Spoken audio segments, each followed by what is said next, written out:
Hello everyone. So in this video, we'll learn about Python functions.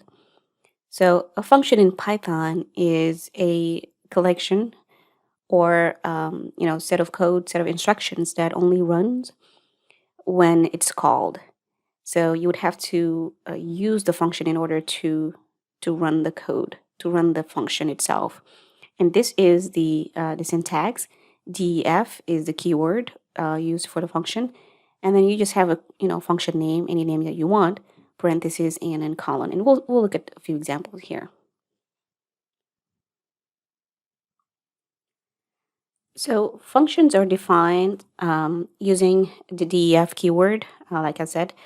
So followed by function name. So let's say f1, for example, or let's call it yeah, let's just keep it simple. Let's just say F1, parentheses, and then colon. So underneath this is when you define your function, really. So let's say you want to print something. Let's just say welcome, for example. And then let's say you print outside of the function. I just want to show you what it means to actually call the function. So if I run this, for example, this is going to be printed right here because you have not called the function that we just defined as f1. So in order for us to do that, this is what you're going to do. You'll have to call the function like this, f1, and then call that, run it, and in that case, you will print out, you would have the output of the function that you just defined. So let's say let's have another example. Let's say f2 colon here. Let's you can make it do whatever you want. Just use a string lessons here, and let's call the function and then run it. See the difference here. So like I said, a function is ran only when you call it. Okay, so you would have to call the function that you just defined in order to run that that particular function here. So this is outside of the function because you have not called f1, and that's why you're printing it. And in this particular case for f2, we called the function, and that's why it's ran. And f2 is defined as this particular function right here. Okay. And you can run this function as many times as you want. So that's really what's nice about functions. So if I say f2 and I run it again, f2, it's going to execute as many times as you have it here. So if I run this, you see, you have the function that was already defined being executed as many times as you have input it here. So with functions as well, the information can be passed into functions as what they call arguments, right? So arguments are specified within, after the function name. So let's say I have defined f1, for example, or maybe let's say f3. And then I have an argument. So inside this parenthesis, you can have as many arguments as you want, as long as you separate them with a comma. So let's say I have x as an argument here, and colon. So I'm going to define this. This is my so x. Let's say plus, concatenating.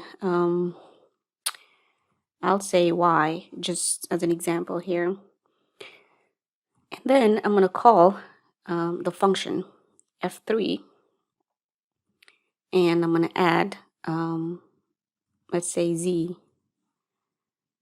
So let's run this and see the output. You see? So what did I just do? So essentially, I have an argument here that's called x. This is the argument that's called x. And So this function has one argument, which is called x, right? So when I call the function, f3, so you're passing along the argument with the function inside. Okay, so x is the argument. I'm printing the argument here plus whatever I want, and then I'm calling the function here. So if I call the function and I'm concatenating, I'm adding z to it. So what's that going to do is just going to apply that over here with the y, and that's why the output here is zy. So, and again, you can have as many arguments as you want. If I, for example, have an additional, let's say I use x and x, y, z, let's say m, just randomly, the function will expect you to have, two arguments here. So I have defined x. I can do, space here plus, plus m. Okay. So then when I call the function, I need to have two arguments because I have declared, the two arguments here. So this is what I'm expecting. So I'm going to have that here. So let's say z, comma, and what letter have? Yeah, let's say k. So let's run this and see. So, so the function here expects two arguments, and that's why you're getting two arguments here once you call it. Okay.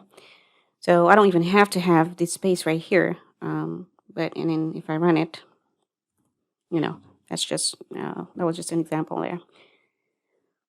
Okay.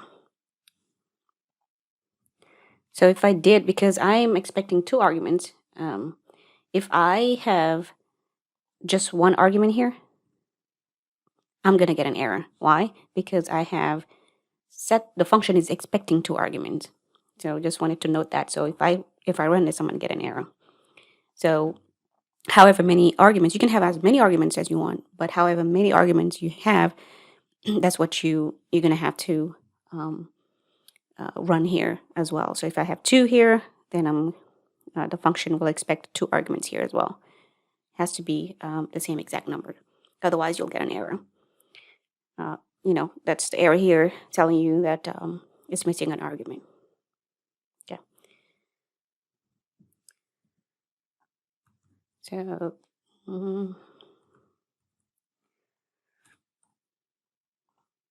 writing that again. Yep, there you go. But if you if you don't know the number of arguments, then you will add an asterisk before the the argument name. So let's use another one example here, f4. So and I don't know how many arguments I'm expecting. The number of arguments is known. You use a star, asterisk or star, in front of the argument name, and let's call this x. So let me see. So print, and the printing can be anything really. You can say welcome.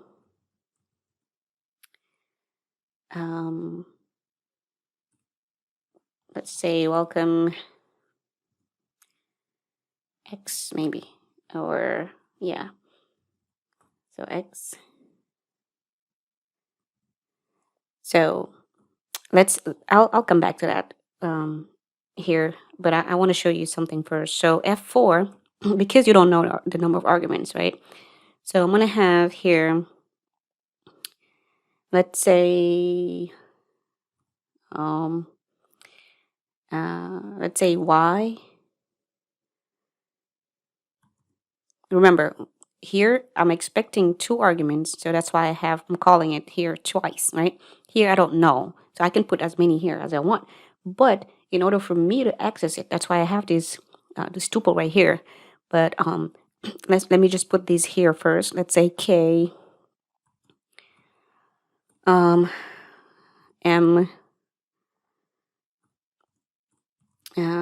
let's say L. Okay, so I want to print, for example, M here. So M is if I want to access it, and remember the lesson on tuples, this is index 0, 1, and 2. So I'm going to put 2 here. So if I put 2 here, the function will receive a tuple of argument here. And so it'll access number 2 here, which is M in this case. So let's run it and see what it does. Okay. So, I mean, of course, I didn't have space here, but I should probably do that to make it a little bit more cleaner.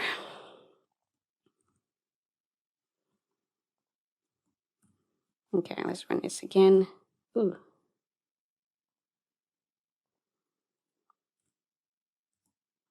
Space. Oh, yeah.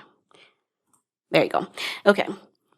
So you see what I did there? So if I change this to 3, and I run this, it's gonna say welcome L, because it doesn't really know the number of arguments, and I haven't specified that. That's why I put a star here, and because of that, I'm gonna just put it here, as a tuple, accessing tuple, and we've seen that lesson before. So just remember, if you don't know the number of arguments, then put a star in there, and then try accessing them using tuple, argument. So the function is called out here. Remember that. It's called here. It's defined here and it's called. Okay. So you can do it this way, or you can also do it by keyword arguments, what they call keyword arguments. That means, for example, if let's say I define another function here. Let's say x, y, z, 3 arguments here. And then I print, colon. Syntax is important, remember that. So I put welcome plus, let's say x, or yeah, let's say x. Okay, here, x. So now what I can do, I can assign a key to each value. So if I say F5, I'm going to say, and the order doesn't really matter here. I can say x equals, x is already, is an argument, is already defined. So I can say x equals,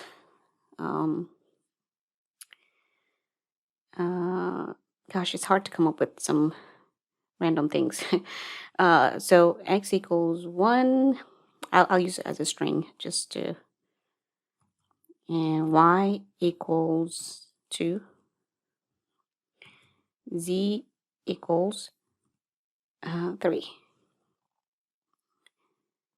So I have assigned, I'm calling x, right? And I have assigned x to 1. Let me do this. Yes, let's do that. Okay, let's run this and see. So I call the function f5, and I've already assigned, a key to each value, a value to each key, I would say. So if I run that, it's going to say welcome 3. So it's really the same thing as the example above, except here we kind of used, accessing it as a tuple. Here we kind of used, we assigned a value to each of the different keys or the different arguments. Really, that's the difference. And I can do space. Yeah, there you go. So kind of the same thing, really. But here, at least I know, the number of arguments here because it's just 3. Here I didn't. But essentially, the core concept is kind of the same. But, here I don't know the number of arguments. That's why I assigned a star and use tuple indexing to access the, when I call the function. Here I know the arguments as 3. I have 1, 2, 3 arguments, and I have assigned a value to each key to access, to call the function. So this is called, like I said, keyword argument. And just like we've done with the here, not knowing the number of arguments, if you don't know the number of keyword arguments, in this case, you used a double star or a double, I don't know, asterisk or whatever. So I can use the same example of F5 and say, double that and do X. I'm going to print welcome. And here I'm going to do, since I called the argument X, I'm going to do that. And similar to what we've done here, and that's why, I'm keeping this example here. So I can say,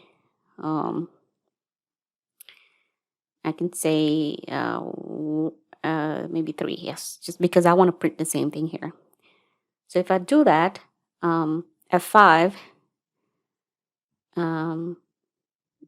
let me delete this one right here. So I'll have to use a different variable here. Oh, okay, so Y. I'm going to use Y because the argument is called like, okay, so let's run this and see. Ooh, yes, I figured I'm probably going to have an error. I think it's right here. What does it say anyway? Okay. All right, let's run it. Ooh. These numbers confuse me. Let me use a name here instead. Let's just say Python, or let's say Python here. So Y equals 1, and then here I would say Python equals 3. There you go. Exactly. That's what I wanted.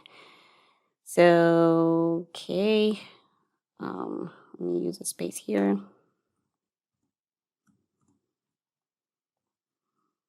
There you go. Okay, so let me explain this again. So this is, like I said, keyword argument. So if you don't know, what we've done here, if you don't know the number of arguments, then you can use a star, 1 star. And if you don't know the number of keyword arguments, then you use 2 stars, right? So here, I have the argument here, which is X, and I'm assigning a value to it, right? And I'm calling it here as defined. So I have assigned 3 to the key, which is Python, and is over here. So when I'm printing this, it's going to print a welcome, the function that was defined, which is X, and the argument. And inside the argument, I have called it to be 3. And that's why it's printing welcome 3 here. So it's kind of like the example that we had earlier with assigning a value to each key and then accessing them like that. And you can also do it this way as well if you don't know the number of arguments. Okay. And remember, we've seen lists, tuples, dictionaries. You can also send any data type, any of those data types of argument to a function, and it still be treated as the same data type inside a function. So what that means is, let's say I have, let's use list, for example. It's the easiest. So let's say F6, that's my function name. And let's say fruit here as my argument name. Okay. So, and we've seen the for loop as well. Let's try doing that. So I'm going to try to access it. So let's say for X in fruit, print X. Oop. Okay. So I'm defining function F6. I'm using for loop or whatever to access the elements within that fruit. So let's say food equals, or let's say choices equals, and I'm going to have a list here. So let's say oranges, watermelon, mango. Oops, mango. So if I call this function f6, what happens? F6 choices. Okay. So essentially, because we've sent a list as an argument, we're getting, it's still going to be a list.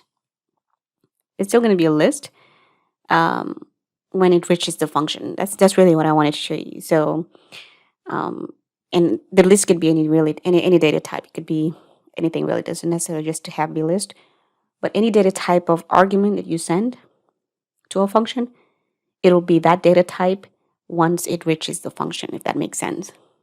Okay. So that was just one of those examples there. So let's now look at the return value, the return function or return statement. So if you can let a function return a value by using the return function. So if let's say you have another function here, f7 x,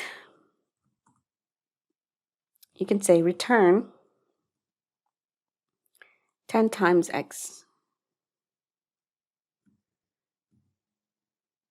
So if I print f7, I'm trying to multiply that by whatever number. So let's say I'm doing that 8 times. So it's going to return 80. Okay. So, the argument is x. I'm having the function return 10 times the value I have assigned, and I've assigned 8. So 10 times 8 is 80. Okay.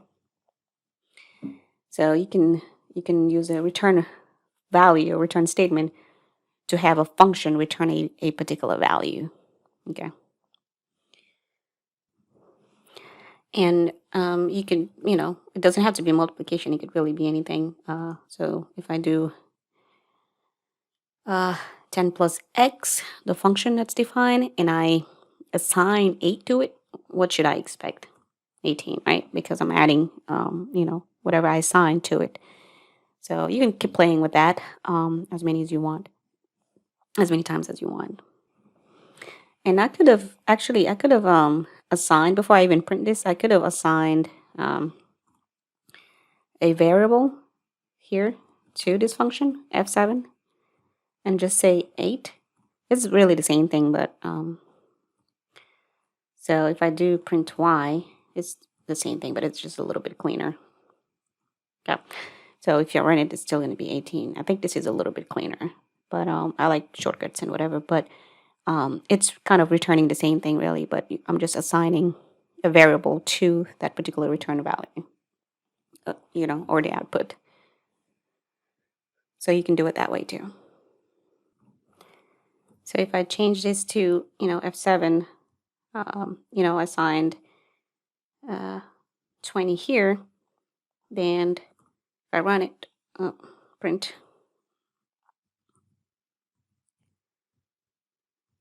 then I expect, of course, 10 plus 30, which is, 10 plus 20, which is 30.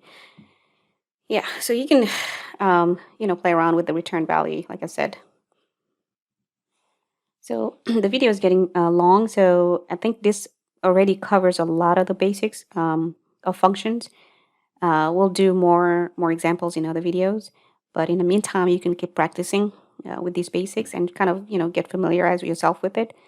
And let me know if you have any comments or questions. Thank you.